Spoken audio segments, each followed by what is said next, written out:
Good evening, everybody. My name is David Grandy with Grand Man Barbecue. Today, I actually have a phenomenal treat for everybody. So, I got these beautiful Black Angus steaks from my father-in-law over at Burke Farms. You can find him on Facebook, Burke. He sent me these beautiful buttes. I got 2 New York strips, 3 New York strips, and I have a filet mignon. I'm actually gonna do these.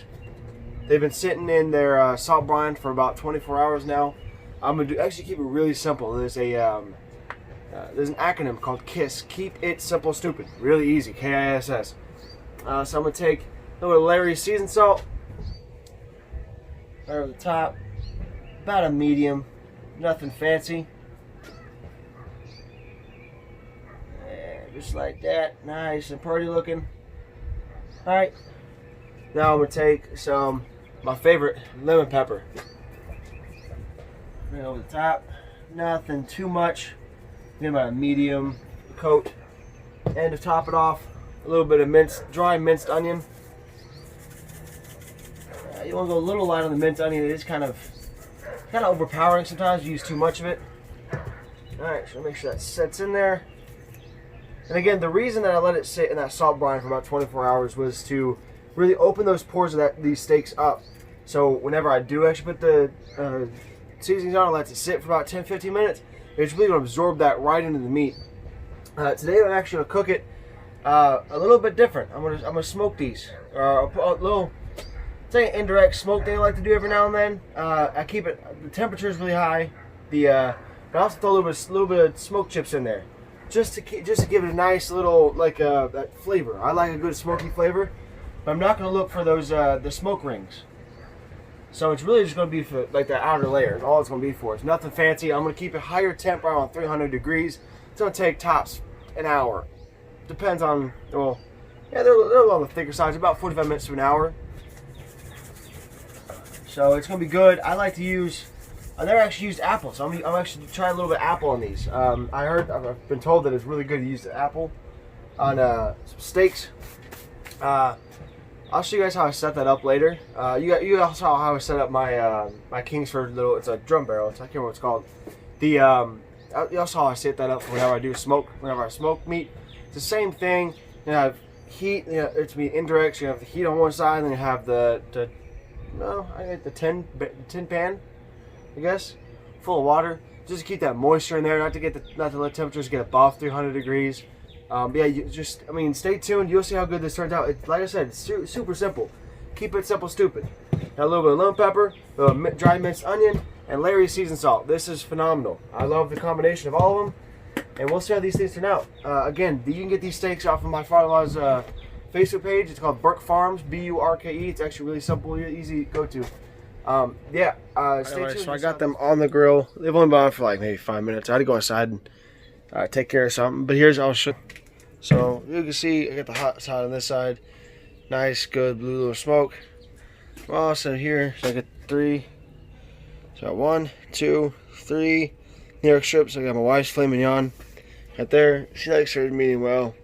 I got the meat probes in these ones because these ones will be done faster. So whenever these get to the temp I want, or halfway to the temp I want. So I want them right at 165, and I want hers at 165. I want these at 145. So once this gets about like 110-ish, maybe 115, I will flip it. I'll flip this one halfway through. Then I'm gonna take the meat probes out when they get hot enough, put them up here so they can stay warm, but they're not cooking. And then I'll put the meat probes in these ones to keep track of them. So yeah, but that's how I do it. It's really simple, easy to do. Doesn't take a lot of time, hour tops. Yeah, I mean, we'll get there eventually. Like I said, it's gonna take a little bit of time. Not that I don't like cooking on a grill like regulars, right above the fire, like direct heat. But I really like what you get whenever you do indirect heat, because it still cooks. It cooks all the way through. You don't worry about overcooking it, undercooking. It's not so fast as done. And I'm not all that hungry right now, so and neither anybody else in the house. So it's just gonna take a little bit of time, a little bit of patience. Never hurt nobody. Patience is a virtue. Yeah, it'll be done here, like I said, the next, I'd say about 30-45 minutes. So yeah, just stay tuned and you'll see how these things turn out. They're going to turn out phenomenal. Alright guys, so I got these steaks off. Like I said, all you got to do is just halfway through flip them. so that they get a good even coat throughout the side or throughout the cook. Really easy. These things they smell beautiful. I'll show you. See that? Look at that. It looks crazy good. It's dripping with juices. It's looking all the way through. But it's really easy to do. And it's going to taste phenomenal.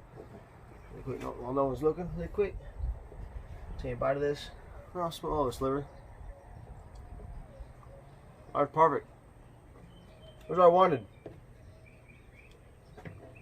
The benefit to salt brine is it's going to actually make those, like I said, those pores open up. It's going to really soak in those juices.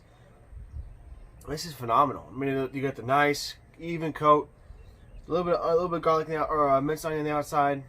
I mean, it's great. It's super simple. I'll show you all a little bit more, a little closer up. Stand by. All right, so as y'all can see, I cut it. You can see how nice and pretty these things look. You know, crazy good. You sweet. I mean, it's not gonna like ooze juices, but man, these things are gonna be good. They're nice and wet on the outside. They're nice and moist. The flavor, I mean, it looks gorgeous. This is a filet mignon. You can see when I push down, it's been good. So the other strip. These things will be great. I cannot wait to actually cut these open and eat them with dinner. Hey guys, like I said, I mean, they're easy, simple to do. Nothing. It takes very, very little skill. It's not going to be like one of those ones where you have to have a lot of talent to do. Know exactly what you're doing. I mean, you gotta know what you're doing a little bit, but it's not like it's going to take you, 4 hours. It's not going to take you all day long to smoke this thing. It's not really even a smoke. It's more like just indirect cook, a little bit of smoke added in there. We kept it right around like 300, 350 degrees the entire cook. So nice, warm, high heat, which is, I like to do it that way. Yeah, it's just a different way of cooking it. I mean, you'll put a little bit of grill marks in the very end, just enough to keep it so it's, a little bit of something. What you can do is right before you take them off, you can even throw, like 5 minutes before you take them off, you can throw a nice slab of butter, like a quarter-sized thing of butter, about one tablespoon of butter right on top of the steaks, and let the heat just cook over it and just make that butter melt and makes it even juicier. That's one thing that you can do. I like to do every now and then, but I don't do it very often. Only because I don't have a lot of butter. I don't feel like buying a crap load of butter for no reason. Yeah, it's really easy to do. I mean, feel free to give it a try home. But give this a like and a subscription if you guys want to see how I make my own barbecue sauce for my chicken breast I made last night. How I made those chicken breasts. All that's in the previous video. So yeah, just give them a like. Don't forget to hit that subscribe button. I'll see y'all later. Enjoy.